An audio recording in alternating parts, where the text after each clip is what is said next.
Alright, time for a new segment that we like to call the good, the bad, and the gold.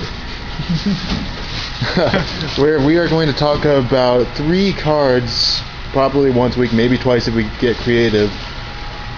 And we're going to say why we think they're either good, bad, or talk about Gold Paladin because, well, it's Gold Paladin. What do you expect from us? The overpowered love. It's the overpowered love child of Bushiroad. Also, we're not sponsored by 7-Up. As awesome as that would be. Alright, so should we get started then? Let's start with the good. The good. Scarlet Witch Coco premiered in Booster 2. Start off at like $5 because back then Oracle Tank had no support for Soul Blasting aside from Luckbird and Luckbird. But when we got information on Booster 7 with a one card called Little Witch Lulu, she drastically rose up in price. She's now like $18, sometimes $20. And it's the build for Oracle Think Tank where you don't want to think with Tsukiyomi and you want card advantage at the same time. And if you just maintain it right, she always gets that plus 3 keep up. TCG players don't like to think. Boo. Anything to say about that, Zach? I personally like the card. I've used the deck. I think it's pretty consistent. It's one of the most consistent Oracle Think Tanks I've played with, other than your Tsukiyomi. I've done Well, that's for another time. All of my animosity. It's not that it's bad, it's just that the deck is... not to your liking. It's only as stable as anything else is, really. It's not extraordinarily special. Real.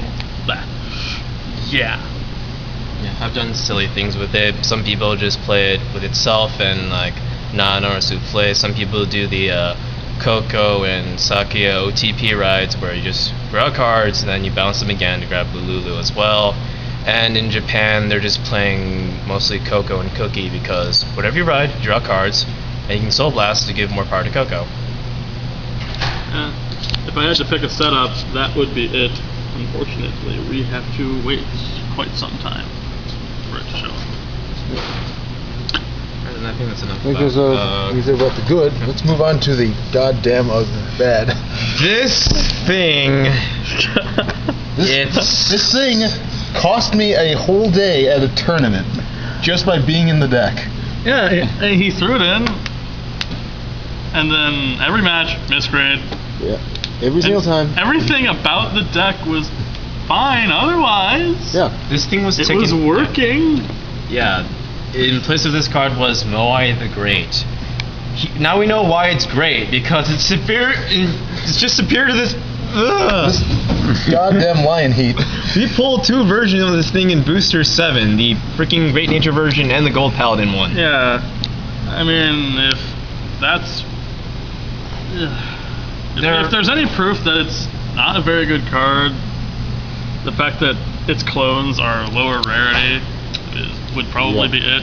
Yeah, Yep, never got to that rarity again. And also requires a counterblast of 2, and there's so many other cards in Nova Grapplers that have a better use of counterblast, as well as other cards that like using inherent stands with their skills. Yeah. Anything to say about that, Zach? No, other than the car sucks. I did not touch that when I had Nova Grapplers. Use a Sura Kaiser, it's so much better. Sura Kaiser does it almost for free. Just gotta hope for that grade 3, but I'd rather wait for a grade 3 to show up than ever use this guy again. Especially since Gold Rutile is a thing now. Yeah. I'd rather use a Zer Dragon. Zer Dragon's awesome. This guy. I can't even explain how bad he is. Other than what we've already said. It's just... I'm not really sure why they thought the rear guard skill would be a good idea either. Like, standing at grade 1 is cool, especially if that grade 1 is Dancing Wolf or something. But at the same time, it just wasn't around when this was printed, so there wasn't a whole lot you could do with it. Yeah. And it hasn't aged well either, because it doesn't get any innate power buffs like Coco or anything that really lets it keep up. You have to hit what? You have to hit the Vanguard too, right? You have to hit the Vanguard. Wow, yeah. So you can't even hit rear guards for an easier time. So yeah, Any final thoughts on him? Yeah. It's going to be incredibly more obsolete because Ethics Buster is coming out in Japan soon. Yeah, it's gonna be. It's a double line heat for free. At least he's Leomon. Usually And then you look back at his track record. And it's exactly the same. How about you, Zach? I got nothing. Got nothing? I got Alright. nothing. On to the gold then, because Oh, we here need we to go. escape that freaking bad Here as we go. possible. Pelennor. Pelennor, the white hair. The king of causing people salt. Oh yeah. Oh yeah. Gonna talk about that story? Because you saw it from a third Yeah, person I perspective. did. So you know better than She anybody. was so mad when this guy just revealed Pelennor off of that Spring Breeze messenger, and when she was grade locked, it was. For those who don't know what about Gold Paladin's playstyle, can I tell them? Sack, be big, everything that you need to be without having to really. All the free calls and Gumdrop Forest. If you don't have a full field by turn 1, you're doing Gold Paladins wrong. Yeah. Shut up, Dan. But Pelennor is himself, like, when you just ride him normally as a Vanguard, his limit break isn't too bad. You can call stupid things, put him back into the deck. Typically speaking, he's mid-boss with that surprise, "Hi, I'm here now" factor that shows up every once in a while.